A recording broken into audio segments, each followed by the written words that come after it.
억지 텐션이 아니다. 찐한 텐션이 있는 정치대담 찐텐정치. 박진영 민주연구원 전 부원장, 이창근 국민의힘 한합을 당협위원장, 신인규 정당 바로 세우기 대표, 이렇게 세 분과 오늘도 함께하겠습니다. 어서 오십시오. 네, 안녕하세요. 자, 이제 다음 주는 윤석열 전 대통령 부부 조사 슈퍼위크라고 할 수 있겠습니다. 먼저 이번 주에 윤석열 전 대통령 수의벗은 채 체포영장 집행을 거부한 뒤에 변호사 선임계 냈다고 해요. 신규 대표님께 먼저 여쭤봐야 될 것 같은데, 이 어떤 의도로 저희가 읽어야 될 것 같습니까?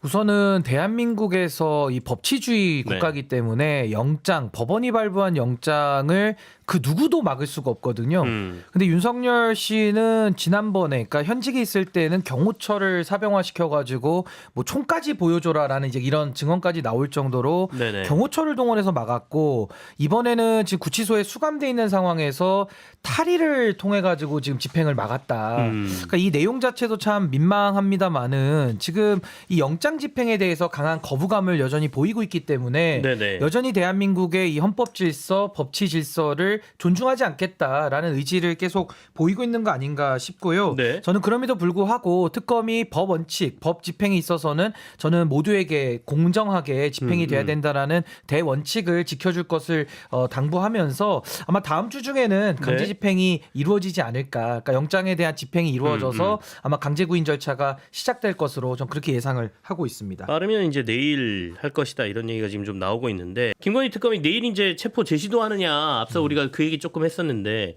이게 근데 일정이 엄청 빡빡하거든요. 내일 오전 9시에 국민의힘 김영선 전 의원 불러서 조사한다라고 했는데, 이게 좀 두 개가 겹치니까 김영선 전 의원 그러면 만약에 체포 시도하고 그러면 조사할 수 있느냐, 이것도 좀 의문이고, 김영선 의원 같은 경우는 체포영장 기한이 오는 목요일까지니까 조금 뒤로 미뤄서 할 수 있겠다, 뭐 이런 생각도 있고요. 수요일엔 김건희 씨 조사도 지금 예정이 돼 있습니다. 신인규 변호사가 좀 예상을 좀 해주시죠. 그러니까 이게 어떻게 보면은 이제 윤석열, 김건희 부부에 대한 조사가 사실상 이제 클라이막스로 가고 있는 그런 상황에서 윤석열 씨는 온갖 추태와 온갖 국민들의 욕을 먹어가면서까지도 본인의 지금 그 주장을 아주 해괴한 방법으로 하고 있지 않습니까? 그렇기 때문에 저는 특검이 언제까지 이 윤석열 씨의 이상한 주장 내지는 저런 뭐 탈의를 하고 그걸 가지고 진실 공방을 하겠다는 것 자체도 어처구니가 없고요. 법 집행을 막고 있는 상황에서 언제까지 끌려갈 것인가? 전 이게 이제 우리가 봐야 될 부분이라고 생각이 들고, 저는 특검도 내일 당장이라도 저는 그 강제 구인 절차에 또 한 번 이 체포영장을 기점을 해서 전 들어가야 된다고 보는 것이고, 더 중요한 것은 이 서울구치소장 결국 특검은 가가지고 지휘를 하는 거지 직접 끌어내진 않습니다. 결국에는 교도관들이 들어가서 뭐 4명이 붙든 6명이 붙든 그 소위 말해서 끌어내야 되는 과정이 남는 것인데, 저는 거기에 대해서는 정성호 법무부 장관이 저는 법과 원칙대로 저는 구치소장에 대해서도 저는 교도행정과 관련된 지휘를 좀 해야 된다. 그래서 만약에 서울구치소장이 끝까지 이렇게 좀 미온적인 태도를 보인다면은 저는 뭐 직무감찰이나 뭐 징계나 이런 조치들도 좀 따라와야 되지 않는가 싶고요. 이 윤석열 체포영장의 기한이 8월 7일 목요일까지이기 때문에 저는 김건희 조사가 8월 6일이거든요. 저는 그 전에는 반드시 저는 강제 구인에 성공시켜야 된다라는 생각이 듭니다. 네, 제가 앞서 체포영장 기한이 그 김영선 전 의원이라고 말씀드렸는데, 이거는 이제 윤석열 전 대통령 체포영장 기한이 목요일까지라는 점 제가 다시 한번 수정해서 말씀을 드립니다. 특검이 이제 물리력을 써서라도 체포한다라고 얘기는 했는데, 물리력을 쓴다는 게 그러면 어떤 의미일까? 라는 것도 좀 궁금하고요. 그렇다면 또 윤 전 대통령이 지난번처럼 또 수위를 벗고 이렇게 버티는 건가라는 생각도 드는데, 이창근 위원장 이번에는 응할까요? 만약에 물리력 쓴다라고 하면? 아니, 물리력을 쓴다는 것도 사실은 불가능한 게, 현행법상 본인이 완강히 거부할 경우에 뭐 강제 미국처럼 그렇게 공권력이 강해가지고 뭐 수갑을 채운다든지 끌어낸다든지 이게 사실 불가능해요.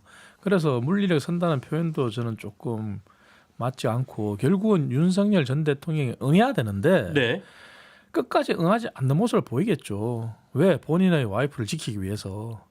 그래서 참 특검도 참 골머리를 앓고 있는 그런 상황이다, 이렇게 생각이 되는데, 뭐 결국은 특검이 있는 그대로 상황을 이번에는 적나라하게 국민들한테 상세히 생중계를 해주셔야 될 것 같아요. 저는. 아니 근데 이게 불가능하진 않고요. 체포영장이라는 게 말 그대로 체포, 합법적 강제력을 써서 끌고 오는 게 체포영장의 효력이기 때문에 심지어 대한민국 법제화에서는요. 영장 없이도 체포할 수 있습니다. 강제력을 쓸 수 있거든요. 현행범 체포 다 있지 않습니까? 그렇기 때문에 지금 강제력을 쓸 수 있도록 법원이 허가를 해준 거예요. 근데 문제는 구치소장이 지금 집행을 안 하는 이 미온적 태도가 문제인 것이지 영장의 효력은 뭐 예나 지금이나 변함이 없기 때문에 아마 윤석열 씨도 과거에 검사 시절에 체포영장 청구 많이 했을걸요? 많이 강제로 잡아다 드렸을 겁니다. 근데 그 법이라는 것이 왜 전직 대통령 내란 수괴에게는 적용이 안 되고 왜 이렇게 애를 먹어야 되느냐 여기 지금 국민들이 분노하는 거거든요.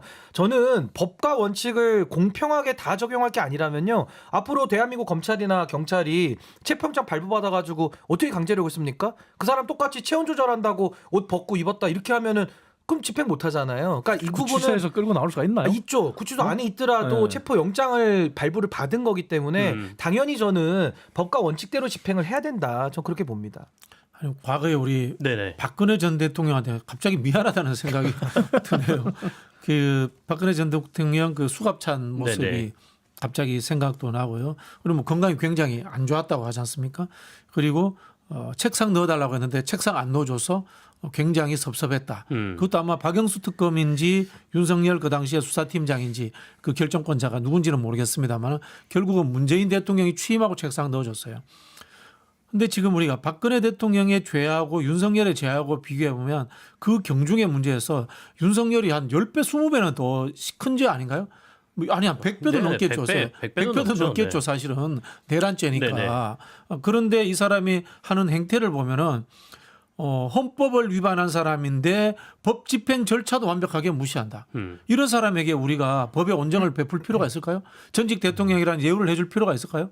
그러니까 자꾸 박근혜 대통령한테 미안하다는 생각이 드는 거예요. 박근혜 대통령 사과도 했고 네. 법 집행에 순순히 응했고 저는 엄정하게 진짜 박근혜 대통령의 사례를 빗대서 적용해야 된다고 봅니다. 아니, 진짜 박근혜 전 대통령 말씀하셨지만 박근혜 전 대통령은 처음부터 그 말씀하셨잖아요. 나로 인해서 이제 일한 공무원들에 대해서는 건들지 말아 달라.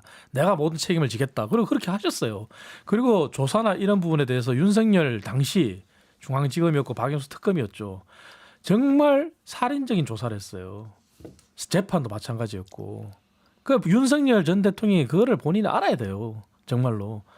체력이 안 되는 여성분이었는데도 그렇게 했고. 근데 그게 정말 처음에 다 응했어요. 네. 근데 전직 공무원들, 현직 직업 공무원들에 대해서까지 다 올가매니까 더 이상 이건 아니다. 그래서 내가 다 책임지고 하겠다. 그래서 마지막에 거부를 했는 거거든요. 박 전 대통령은. 그래서 윤 전 대통령이 정말 그걸 좀 돌아봤으면 좋겠어요. 아니 그래서 저는요 단 하나 바라는 게 아마 전 국민들께서 동일하실 거거든요.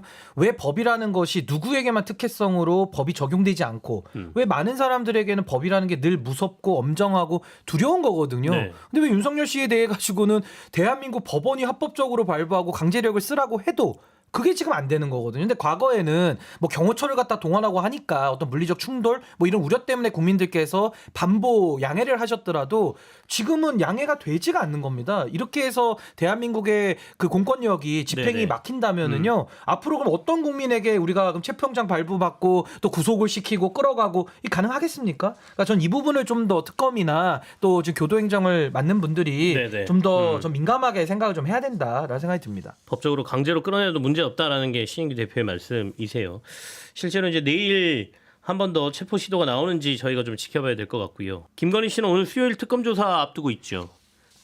김건희 씨 특검이 건진법사 전성배 씨 법당에서 김건희 씨 예전 휴대전화를 확보했다고 합니다. 이거 한국일보에서 보도한 내용인데 이 휴대전화 사용 시기가 2014년에서 2016년으로 추정된다고 하니까 그럼 이 두 사람의 관계는 굉장히 오래전부터 있었구나라고 이제 저희가 추정해 볼 수 있는 거고요. 그리고 근데 왜 건진법사 법당에 김건희 씨 휴대전화가 거기서 나오냐 옛날 전화가. 신인규 대표 어떻게 보세요? 그러니까 이제 이 부분은 건진 법사와 김건희 씨와의 그 특별한 관계가 있다라는 점이 좀 입증이 되는 그런 사례인 것 같고요. 네네. 지금 핸드폰이 김건희 씨 핸드폰이 2014년 에서 16년까지 사용했던 걸로 보여지는 이제 그 내용들이 지금 나오고 있는 건데 뭐 그때 당시에는 사실 이제 김건희 씨가 어떤 뭐 여러 가지 코바나 콘텐츠를 통해 가지고 뭐 특별 전시회 같은 네네. 거를 했던 이제 그런 시기인데 당시에 이제 송병준 컴투스 의장이 이제 검찰 수사를 받게 되면서 이제 김건희 씨가 운영하는 코바나 전시회에 네. 6차례에 걸쳐서 2억 원 명목의 그런 협찬 그런 대금을 좀 준 거 아니냐라는 걸 의심하고 있고 당시에 그 컴투스 관련해서는 그 회사의 주식 미신고 혐의로 네. 서울중앙지검 수사를 받다가 무혐의 처분을 받았는데 당시에 또 서울중앙지검장이 윤석열 씨였단 말입니다. 그렇기 네. 때문에 지금 특검이 의심하는 것은 대통령 시절뿐만이 아니라 그 이전에 검찰총장 더 앞으로 넘어가서 서울중앙지검장 시절부터 이 김건희와 관련된 여러 부정부패 비리 의혹들 이제 여기까지도 지금 들여다보고 있는 거 아닌가 싶고요.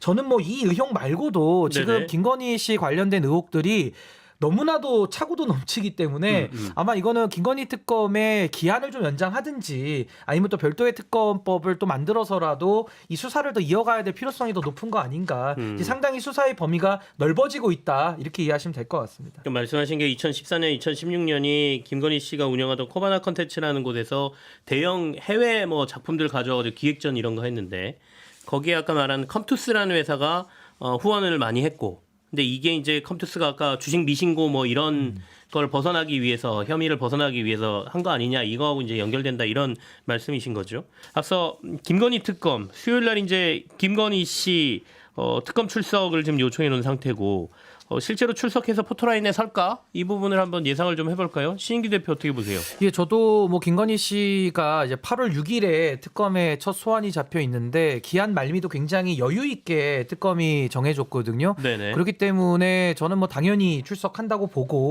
만약에 출석을 거부할 시에는 이제 특검에서는 이제 수사 기한이 정해져 있기 때문에 아마 빠른 시일 안에 또 체포영장 청구를 검토할 수밖에 없고요. 그렇게 되면 이제 영장이 집행이 돼서 끌려오는 거기 때문에 저는 그런 차원에서는 아마 수사에 응할 것 같기는 하나 상당히 불성실하고 들어와서도 상당히 그 수사에 임하는 태도가 좀 태업을 할 가능성은 매우 높다. 그래서 저는 여기에 대해서도 저는 김건희 특검이 조금 더 법과 원칙을 저는 네. 좀 더 엄정하게 전 적용을 해서 내란 특검 얘기도 좀 해볼게요. 내란 특검은 내일 구속된 이상민 전 행안장관 조사에 나섭니다.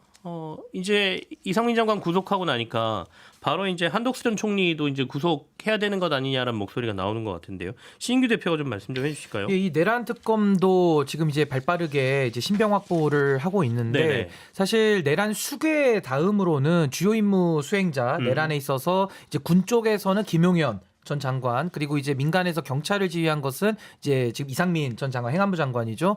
그렇기 때문에 이제 실무를 책임졌던 내란의 주요 임무 수행자 둘을 갖다가 지금 다 신병 확보를 했기 때문에 네. 이제 다음 차례는 자연스럽게 한덕수 총리로 갈 수밖에 없는 겁니다. 한덕수 총리는 그 권한대행 시절에 상당히 이상한 행동을 해가지고 이거 뭐 내란을 대놓고 옹호하고 정당화하느냐 이런 비판도 많았었는데 이분이 지금 거짓말한 게 너무 많이 드러나가지고요. 뭐 처음에는 뭐 반대했다. 뭐 내란에 반대했다 계엄에 대해서도 부정적인 입장 보였다가도 또 CCTV에 보면은 끝까지 남아가지고 서류를 정리하는 그런 꼼꼼함까지 지금 보인 것들이 다 나오고 있기 때문에 어디까지 알고 가담을 했느냐 아마 이 부분이 가장 핵심이 될 것 같고요. 그 이후에도 아마 지속적으로 내란 행위 이후에도 아마 윤석열 씨 측과도 어떤 교류나 내용에 관한 의사 연락이 있었다라면은 저는 충분히 뭐 증거 인멸이라든지 여러 가지 혐의들을 잡아가지고 저는 구속이 충분하다라고 보기 때문에 아마 다음 차례는 한덕수 전 총리로 되지 않을까 신병 확보가 되지 않을까 싶습니다. 말씀하신 이제 CCTV가 이상민 전 장관은 구속에 결정적인 역할을 했다라고 지금 얘기를 하고 있고 그 언론에 보도된 바로 보면 그 CCTV 안에 이상민 행안장관하고 한덕수 전 총리가 서류를 들고 이렇게 막 얘기하는 장면이 있다는 거잖아요. 물론 그 서류가 뭐 그게 아니었다 또 이렇게 얘기할 수는 있겠지만 뭔가 중요한 역할을 했고 중요한 일을 했다라고 저희가 이제 추정해 볼 수 있는 거니까 한덕수 전 총리는 당연히 구속으로 간다 이렇게 보시는 거예요? 이창근 위원장님도? 저는 가능성이 굉장히 높다고 봅니다. 네네. 왜냐하면 이상민 전 장관도 구속의 사유가 증거 인멸이거든요. 사실은 그 전에 윤 전 대통령이 비상계엄을 선포하면서 각 장관들한테 지시 문건을 하달했는데 그 관련해서 본인은 전혀 본 적도 없다. 네. 그게 일관된 주장이었잖아요. 근데 결국 이 CCTV가 결정적인 역할을 했고 그래서 이상민 전 장관도 증거인멸의 우려 때문에 구속영장이 발부됐는데 한덕수 전 총리 같은 경우도 사실은 저도 그렇고 사실 아마 대다수의 국민들이 한덕수 전 총리는 계엄을 반대했고 네. 그래서 끝까지 본인은 그런 국무회의의 요건도 갖추지 못했다고 주장한 걸로 알았잖아요. 그런데 지금 이 이상민 전 장관과 논의한 이 단전단속과 관련된 문건 외에도 비상계엄과 관련된 각종 문건이 본인이 오히려 사후에 문제가 될 수 있으니 그 문건에 대해서 없애는 게 좋겠다. 이렇게까지 지시했는 것도 드러났잖아요. 그렇다면 이것을 이상민 전 장관한테 동일하게 적용한다면은 네. 증거인멸의 우려가 상당히 높다고 적용이 될 수가 있겠죠. 예. 박지원 부원장님은 어떻게 보십니까? 한덕수 전 총리, 그다음에 이제 한 단계 더 나가면 최상목 경제부총리 전 뭐 그렇죠. 이렇게까지 가는 거잖아요. 그 당시에 한덕수 총리 같은 경우에는 본인이 이제 계엄에 반대했다. 네. 뭐 그런 이야기를 했는데요. CCTV 나온 거 보면 반대한 게 전혀 아니잖아요. 그리고 거짓말을 했다. 거짓말을 했다는 것은 증거인멸의 우려가 있다. 이렇게 봐야 되기 때문에 저는 뭐 당연히 구속되지 않을까 이런 생각이 들고요. 그리고 한덕수 총리는 그 다음에 대선 후보가 되려고 했던 과정까지 생각하면 네네. 내란의 연장서상에서 시즌 2까지 준비하고 있었다라는 의심을 싸게 됩니다. 저는 그런 부분에서 반드시 구속시켜야 된다라고 당위성을 말씀드리고 싶어요. 그리고 저도 조금만 더 부연만 하면 그 이후에 최상목 그 경제부총리 네네. 권한대행까지 했고요. 안가사인 회동이라고 해서 박성재 법무부 장관 그리고 김주현 민정수석 이완규 법제처장 요 분들이 지금 그 이후에 계엄 이후에 모의했던 부분도 있기 때문에 아마 이 부분까지 수사가 더 확대될 가능성 매우 높다 이렇게 보여집니다. 내란 특검이 이제 거기까지 가는지도 저희가 지켜보겠습니다. 여야 상황을 체크를 좀 해보겠습니다. 민주당 정청래 새 당대표가 첫 공식 일정으로 전남 수해 현장을 찾았습니다. 근데 이 얘기도 했어요. 강선우 의원과 통화했다면서 든든한 울타리가 되겠다 이렇게 얘기를 했다는데 이거는 저희가 어떻게 해석을 해야 될까요? 신인규 대표의 평가까지 좀 들어볼게요. 예, 저도 뭐 지금 집권 여당에서 해야 될 일이 이 내란 종식을 위한 부분과 이제 새 시대를 여는 부분 이 두 파트가 있지 않겠습니까? 그렇다라고 한다면은 내란 종식은 지금 아무래도 특검에서 지금 주도적으로 하고 있는 것이고 집권 여당에서는 좀 새 시대에 대한 비전 그리고 어떻게 이재명 정부를 국민주권 정부로서 성공한 정부를 만들겠다라는 여러 가지 사회개혁의 각 분야에 대한 이야기들을 좀 고르게 했으면 좋겠는데 네네. 여전히 그 검찰개혁, 사법개혁, 언론개혁이라고 하는 뭐 저도 100% 동의하는 개혁입니다만은 그 내용에 너무 좀 한정돼 있다라는 인상을 주는 겁니다. 그래서 좀 더 새로운 뭐 AI 관련된 산업 얘기라든지 어떤 노동구조에 관한 문제라든지 이런 좀 다양한 담대한 비전들이 좀 빠져 있다라는 거는 좀 안타깝게 생각을 하고요. 또 하나는 이재명 정부가 국민주권 정부로서 사실 국민의 민심과 함께 하겠다라는 이야기를 했고 거기에 많은 국민들이 호응을 보내오고 있거든요. 근데 그런 상황에서 강선우 의원에게 울타리가 되어주겠다라는 말보다는 네네. 정말 국민들에 대해서 든든한 울타리가 되는 것이 더 맞는 거 아닌가라는 생각이 들고 앞으로도 그러면 민심과 어떤 당의 결정이 반대될 때 그러면 또 강선우 의원을 감싸면서 갔던 식으로 하겠다라는 건지 이제 이런 부분에 대해서는 상당히 좀 부정적인 시그널로 보여질 수 있기 때문에 네. 저는 좀 첫 일성으로는 이 부분은 조금은 좀 매우 아쉬운 부분이 있다라는 생각이 듭니다. 또 관심 가는 게 이거였습니다. 정청래 대표가 당 사무총장의 조승래 의원 그리고 정책위 의장의 한정혜 의원을 내정했다라고 얘기했는데 지금 임명 의결했다라는 뉴스가 실시간으로 지금 전해지고 있는데요. 이게 이제 관심을 갖는 게 최근에 이제 세제 개편안 관련해서 논란이 좀 있었지 않습니까? 그러면서 이제 이 안을 주도해온 게 진성준 정책위 의장인데 이 사람 바꾼다. 이렇게 되는 거니까 그러면 이제 정청래 표 세제 개편안 전면 재검토냐 이런 해석도 가능할 것 같은데 어떻게 보십니까? 저도 짧게만 네네네. 보태면 네. 사실 우리가 빠른 개혁보다는 바른 개혁을 더 국민들은 원하시거든요. 개혁을 빠르게만 하면 뭐합니까? 올바르게 되고 국민들이 그 효능감을 느끼셔야 성공으로 간주가 되는 거 아니겠습니까? 그렇다라고 한다면은 이재명 정부에서 코스피 5천 시대 약속을 했고 거기에 대해서 국민들이 상당한 기대감을 가져온 것도 사실이거든요. 거기에 대해서 시장이 반응한 것도 맞는데 네네. 저는 그 많은 우선순위 가운데 코리아 디스카운트를 해결하기 위해서 이 세제 개편안이 지금 시점에 나오는 게 과연 맞느냐. 그리고 당시에 그게 나왔을 때는 민주당의 당 대표도 뽑히기 전이었어요. 있잖아요. 그러니까 그런 상황을 좀 고려했을 때는 조금 더 내부의 프로세스를 좀 더 가다듬고 네네. 시장에 어떠한 신뢰를 일관되게 주는 부분을 더 신경을 좀 써야 될 것이다라는 생각이 듭니다. 국민의힘 상황으로 넘어가 보겠습니다. 오늘 국민의힘 전당대회 비전 발표회를 열었는데 김문수 후보 이재명 재판 재개투쟁하겠다. 장동혁 후보 계엄이 곧 내란은 아니다. 안철수 후보 윤석열 전 대통령과 계엄 숭상하는 극단 세력 심판해야 한다. 조경태 후보 잘못된 과거 완전히 절연해야 한다. 주진우 후보 개파 없이 화합할 수 있다. 이렇게 했습니다. 송원석 비대위원장이 윤석열 전 대통령 언급 자제 부탁한 게 무색할 정도로 이제 그 얘기도 좀 나왔는데 신규 대표 어떻게 들으셨습니까? 그러니까 이 저는 비전 발표. 예, 김문수 후보는 네. 뭐 이재명 대통령 재판 재개 투쟁한다니까 뭐 더 이상 이분은 야당 대표를 할 자격이 있나라는 좀 의문이 들고요. 근데 제일 유력하다지 않습니까? 뭐 유력은 하지만 네네. 뭐 알맞는 자리가 아닐 수는 있겠죠. 뭐 국민들이 또 평가를 하실 테니까요. 거기다 장동혁 후보는 계엄이 곧 내란은 아니다. 근데 계엄을 잘못했기 때문에 지금 내란으로 처리되고 있는 거거든요. 그러니까 이것도 좀 현실과 맞지 않는 얘기를 지금 당내용 메시지로 하고 있어서 상당히 좀 우려스럽고 안철수 조경태 후보는 사실 크게 지금 존재감이 드러나고 있지는 못한 상황으로 보여집니다. 거기다가 주진우 후보는 젊은 새 얼굴이 필요하다라고 하는데 뭐 저는 주진우 의원이 젊은지도 잘 모르겠습니다만은 뭐 젊다고 치더라도 본인이 새 얼굴입니까? 윤석열 정부의 검찰 후배 그리고 법률비서관까지 지내가지고 이 내란 정부에서 일을 했다라고 지금 평가받는 분이 본인 스스로를 아무리 새 것이다라고 포장을 해도 그게 국민들이 어떻게 받아들일 것이냐를 조금만 생각해 보면 다 알 수 있는 것인데 저는 국민의힘에서 이제 뭐 당대표 이 5분 중에 이제 네. 한 분은 컷오프가 될 것이고 그 이후에 이제 4명이 올라가서 뭐 결선 투표까지 치르겠습니다만은 누가 돼도 국민의힘의 미래는 올 블랙이다. 매우 어려운 상황입니다. 이제 한 사람이 탈락할 걸로 예상들을 많이 하시는데 대부분이 이제 주진우 후보 탈락을 예상하시는 분들이 많더군요. 아무래도 이제 비중이 좀 다른 사람들에 비해 좀 떨어진다 이렇게 보는 것 같습니다. 저희가 못다한 정치 얘기는 잠시 후 유튜브 연장 방송 틈새 토크에서 세 분과 더 나누도록 하고요. 찐텐 정치는 여기서 마무리를 하겠습니다. 광고 듣고 돌아오겠습니다. 유튜브 연장 방송 틈새 토크 시작합니다. 박진영, 이창근, 신인규 이렇게 세 분과 계속 얘기 나누겠습니다. 앞서 국민의힘 오늘 전당대회 비전 발표와 관련된 얘기 좀 하고 있었는데 두 분 말씀 들었고 박진영 부원장님 말씀을 못 들었습니다. 이 5명의 후보가 얘기한 비전들 제가 이제 간략하게 이렇게 뭐 말씀을 드렸는데 어때 보이십니까? 비전이 없는데요. 그냥 네네. 비전. 내란이 무비전입니까? 무비전? 내란이냐 내란이 아니냐 이야기를 계속 하고 있는 거잖아요. 특히 웃기는 분은 장동혁 후보네요. 네. 계엄이 곧 내란은 아니다. 불법 계엄이기 때문에 내란된 거 아닌가요?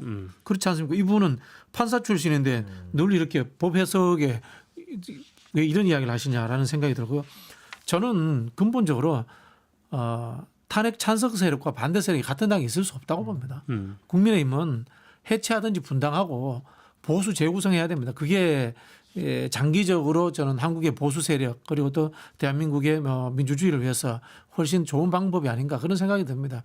문제는 이제 해체할 힘도 해체할 그 동인도 내부에 없다라는 거죠. 왜냐하면 이게 무마해서 갈 수 있는 하나의 뭐라고 합니까 당내 갈등이라고 생각하는 것 같아요. 이거 헌법적 가치예요. 내란의 문제는 민주공화국이라는 헌법 체계를 지키는가 안 지키는가 문제이기 때문에 저는 내란에 찬성했던 사람들을 제도권 정치 밖으로 몰아내는 것이 한국 정치의 보수가 살아남는 길이라고 생각합니다. 근데 저도 우리 박진영 교수님 말씀에 동의하는 부분이 결국 전당대회를 왜 하겠습니까? 선거에서 지고 또 국민의 심판을 받은 정당에서 또 전당대회를 통해 가지고 어떤 반성과 성찰을 만들어낸다든지 아니면 또 주류와 비주류가 교체가 돼서 그 당이 이제는 정상화된다라는 거를 국민들에게 보여줘야 되는데 즉 국민의힘 안에서 오늘 뭐 노비전 발표회도 했는데 이게 뭡니까 사실은 국민들이 보시기에 이 당에 대해서 지금 이 계엄과 탄핵에 대해 가지고 여전히 찬반을 가지고 싸우는 모습이 무슨 실익이 있겠느냐. 그러니까 우리 박진영 교수님 말씀대로 문을 닫고 발전적 해체를 하는 것도 나름의 에너지를 가지고 해야 되는데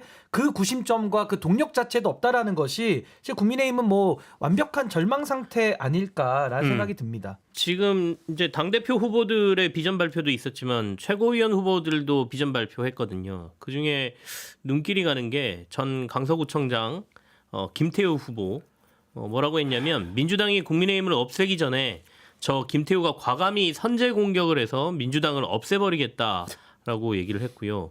문재인 정권을 붕괴시킨 김태우가 이재명 정권과 강성 민주당을 끝장내겠다 이렇게 얘기를 했습니다. 물론 이제 당내니까 뭐 이런 강성 발언을 했다라고 볼 수도 있겠지만 뭐 누가 말씀하시겠습니까? 아니 이 김태우라는 분은 네. 뭐 후보라고 제가 불러는 드리는데 이분이 보훈 사면 받은 사람 아닙니까? 네. 강서구청장이 됐다가 법원에서 이제 대법원 확정 판결이 나오고 하니까 윤석열 씨가 보훈 사면을 해줘가지고 또 출마를 해가지고 강서구청장 패배했던 그분인데 아직도 반성과 성찰이 없이 참 국민들 앞에 저렇게 고개를 뻣뻣이 들고 뭐 국민의힘을 없애기 전에 선제 공격을 해서 민주당을 없애겠다? 그러면은 민주당에다가 1,700만 표를 줘가지고 새 정부를 만들어냈고 집권 여당이 됐는데 그 민주당을 없애겠다라는 것은 결국 내란에 반대한 국민들, 대한민국의 주권자인 국민들을 없애버리겠다는 얘기로 들리잖아요. 근데 저런 사람이 여전히 최고위원의 후보로 나오고 컷오프로 걸러지지도 못하고 아니 그렇게 치면 류여의 후보나 김소연 변호사는 왜 컷오프 시킨 겁니까? 이런 분들하고 저는 별 차이가 없어 보이거든요. 그러니까 도대체 국민의힘이라는 정당은 기준도 없고 원칙도 없고 하다 보니까 지금도 이 전당대회가 상당히 좀 무용하고 무익하다. 좀 그런 생각이 듭니다. 다른 얘기도 좀 해볼까요? 신인규 대표님 계시면 들려야 될 것 같은데 개혁신당 이준석 의원이 당대표 되자마자 신인규 대표께서 우원식 국회의장에게 이준석 대표 제명 촉구 공개서한 보내셨더라고요. 이유를 좀 듣겠습니다. 일단은 국회의장께서 말씀하시기를 윤리특위를 만들겠다라고 했는데 네. 당시에 제가 글을 쓸 때만 해도 국회에서 윤리특위가 만들어지지 않았었던 상황이었습니다. 그렇기 때문에 저는 국회의장께서 국민들 앞에 약속하신 바는 지켜야 된다라는 걸 제가 촉구한 것이고요. 사실 이준석 의원의 그 젓가락 망언에 대해서는 전 그렇게 생각합니다.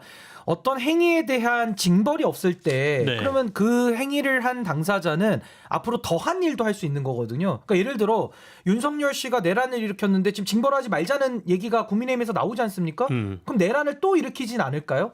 그러니까 내란 수괴에 대해 가지고는 법과 원칙이 정한 대로 뭐 정치적인 책임을 이제 탄핵으로 물은 것이고 또 형사적인 책임도 묻고 있지 않습니까? 근데 여기에 대해 가지고 지금 이준석 의원의 케이스는 잘 이해되지 않는데 이번에도 윤리위를 구성한 걸 보니까 여야가 6대6으로 지금 나눈 게 아니고 민주당 6과 국민의힘 6명으로 이렇게 해버렸기 네네. 때문에 과연 이게 실효성이 있겠느냐. 그렇다라고 한다면 60만 명 넘는 국민들께서 국회에다가 그 번거로운 절차를 다 거쳐가지고 60만 명이 지금 이준석 의원에 대해서 책임 물어라.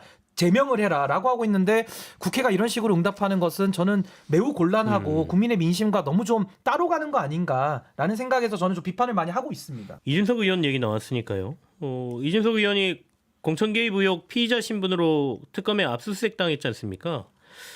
이러면서 이제 이준석 2기 개혁신당이 최고위원회도 안 열고 업무정지 상태인데 내일도 이제 최고위원회 이거 안 여는 거냐 뭐 이런 얘기까지 나오는데 어떻게 보세요? 신인규 대표가 좀 말씀 좀 해주시죠. 그러니까 이제 개혁신당 같은 경우는 이준석 의원을 98.22%로 이제 단독 출마해서 당선을 시킨 정당이기 때문에 사실 이준석 의원이 수사를 받으니까 그냥 당이 그냥 다 이준석 의원을 절대 엄호를 하면서 뭐 수사 자체가 보복이다 탄압이다 뭐 정치적 수사다라는 이야기까지 나오고 있는 건 현실입니다. 근데 이게 잘 생각해 보시면 이준석 의원이 그동안에 법질서에 대해 가지고 했던 얘기들 그러니까 네. 이재명 대표 시절에 수사받으라고 했던 얘기들은요 정리하면 어록집 수준이에요. 굉장히 많은 내용으로 그 쓸데없는 소리 하지 말고 가서 수사나 받아라. 그리고 교도소 가보면은 억울하다고 얘기하는 사람들이 널려 있다. 뭐 이런 네네네. 얘기들이 많거든요. 근데 이것이 왜 본인에게는 적용되지 않는 왜 또 하나의 내로남불을 하는 것이냐라는 비판과 함께 이준석 의원이 소속된 개혁신당 자체에도 특검법에 대해서 찬성을 했거든요. 그럼 본인들이 찬성한 그 합법적인 특검에서 청구해서 법원이 정당하게 발부한 영장을 지금 집행하고 있는데 우리는 안 된다라는 성역화 선언을 하고 당 대표니까 수사해서는 안 된다라는 얘기를 한다면 이건 또 방탄 출마 내지는 자기 모순에 빠지는 거 아니냐. 그리고 더 나아가서 보수를 외치는 사람치고 법치를 가볍게 여기는 것은 전 보수 이야기할 자격이 없다라는 생각이 듭니다. 그래서 이런 부분에 따라서는 전 좀 개혁신당이 위기감을 좀 가지고 법과 원칙대로 좀 받아들이는 내용이 좀 있어야 되는데 뭐 그럴 기대는 매우 좀 난망한 거 아닌가라는 생각이 듭니다. 알겠습니다. 오늘 세 분과 특세 토크는 여기서 마무리 짓겠습니다. 박진영, 이창근, 신인규 이렇게 세 분이었습니다. 고맙습니다. 네, 감사합니다.